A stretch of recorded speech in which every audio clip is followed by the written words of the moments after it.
केंद्र शासित प्रदेश जम्मू कश्मीर के बदलते हालात के बीच देश विदेश के बड़े औद्योगिक घरानों के प्रदेश में निवेश को सरल बनाने के लिए केंद्र सरकार ने वेब पोर्टल जारी किया है।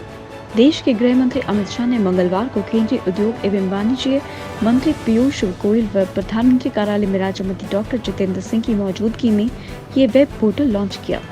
ऑनलाइन हुए इस कार्यक्रम के दौरान जम्मू कश्मीर के उपराज्यपाल मनोज सिन्हा सहित जम्मू कश्मीर व देश के विभिन्न हिस्सों से उद्योगपति भी जुड़े थे।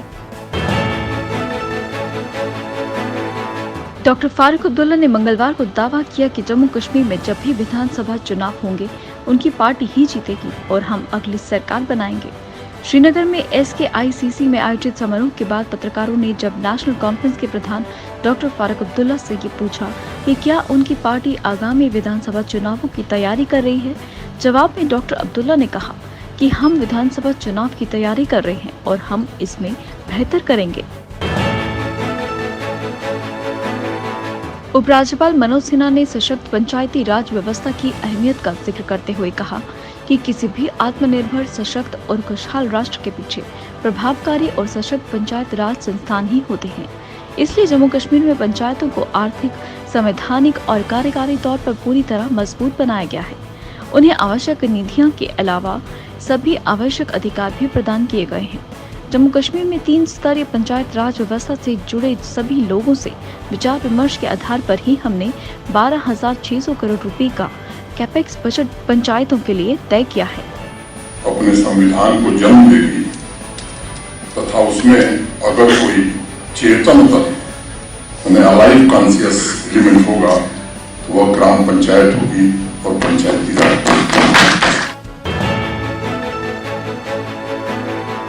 प्रदेश जम्मू कश्मीर में मंगलवार को कोरोना संक्रमण के 166 मामले सामने आए। एक मरीज की मौत भी हुई है।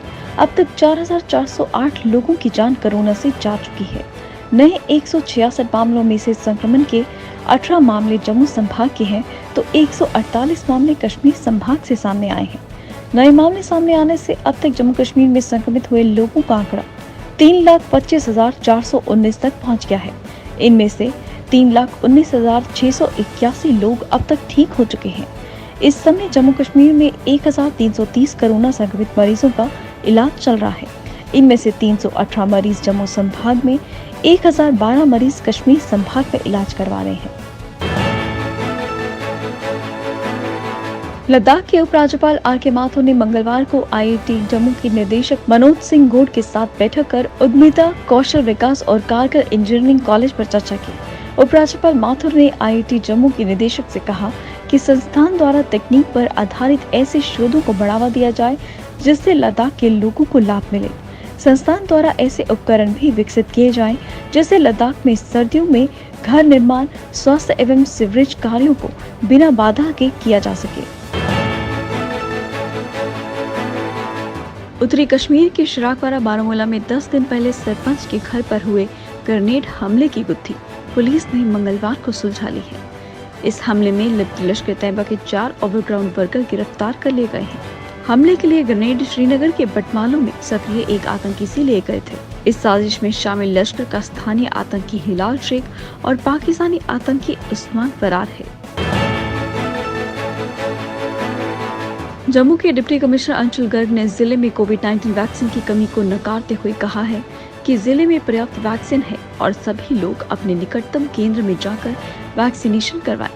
अंशुल गर्ग ने कहा है कि कुछ दिन निर्धारित कोटे की वैक्सीन खत्म अवश्य हुई है क्योंकि कुछ केंद्रों पर काफी संख्या में लोग वैक्सीनेशन करवाने पहुंचे थे। उन्होंने कहा है कि इस समय 45 साल से अधिक आयु वालों को दूसरी डोज व 18 साल से ऊपर वालों को पहली व दूसरी डोज एक साथ लग रही है। इससे हालांकि कुछ दबाव अवश्य है। राष्ट्र विरोधी तत्वों के दुष्प्रचार से गुमराह हो आतंकवाद के रास्ते में भटक रहे युवाओं को मुख्य धारा में लाने के लिए सेना और पुलिस के वरिष्ठ अधिकारियों ने शोपियां में मंगलवार को करीब 80 आतंकियों के स्वजनों से बातचीत की।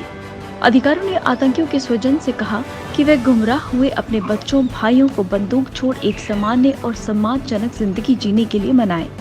इसके लिए उनकी हर संभव मदद की जाएगी। हालांकि सेना व अन्य सुरक्षा एजेंसियां आतंकियों के सरेंडर को सुनिश्चित बनाने, उन्हें मुख्य धारा में वापस लाने के लिए अक्सर उनके परिवार के साथ संवाद करते रहते हैं, लेकिन मंगलवार को आज पहली बार किसी एक जगह इतनी बड़ी संख्या में स्थानीय आतंकियों के स्वजन जमा हुए थे। कोई भी अपना चेहरा नहीं छिपा रहा था, बल्कि खुलकर बात कर रहा था।